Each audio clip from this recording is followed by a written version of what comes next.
सुप्रभात बच्चों। आज की कक्षा में हम पढ़ेंगे हिंदी व्याकरण अंतर्गत रचना या बनावट के आधार पर शब्द भेद, शब्दों के भेद। जैसा कि हम सबों को पता है कि हम सब अभी पढ़ रहे हैं शब्द विचार। तो शब्द विचार में आज की कक्षा में हम पढ़ेंगे रचना या बनावट के आधार पर शब्द के भेद। तो रचना या बनावट के आधार पर शब्द के 3 भेद हैं। कितने भेद हैं? 3।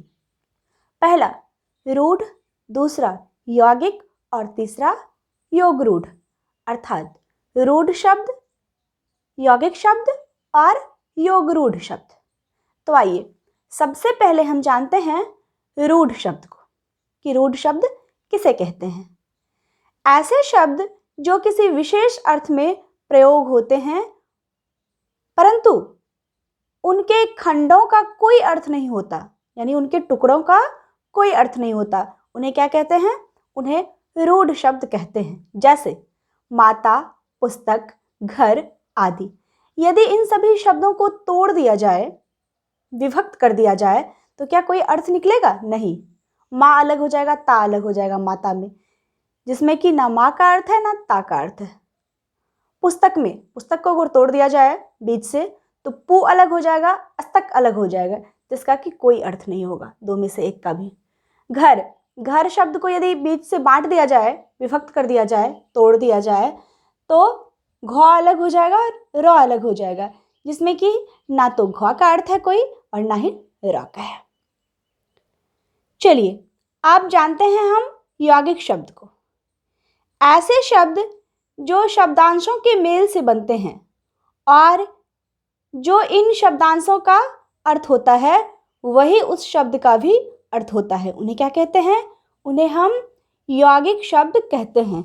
जैसे पुस्तक जोड़ आलय बराबर पुस्तकालय, ठीक है, अर्थात पुस्तकों का घर। आलय यानी घर, पुस्तकालय पुस्तकों का घर। देव जोड़ दूत बराबर देवदूत, अर्थात देवों का, देवताओं का दूत। अब राज जोड़ महल बराबर राजमहल, अर्थात राजा का महल। किसका महल? राजा का महल। आइए आप जानते हैं हम सबसे अंत में योग रूढ़ शब्द को, ठीक है। किसको जानेंगे? योग रूढ़ शब्द को जानेंगे। जिस यौगिक शब्द से किसी रूढ़ अथवा विशेष अर्थ का बोध होता है उन्हें हम क्या कहते हैं? उन्हें योग रूढ़ शब्द कहते हैं या वे योग रूढ़ शब्द कहलाते हैं। जैसे पंकज, पंक जोड़ जौ। पंकज शब्द का निर्माण कैसे हुआ?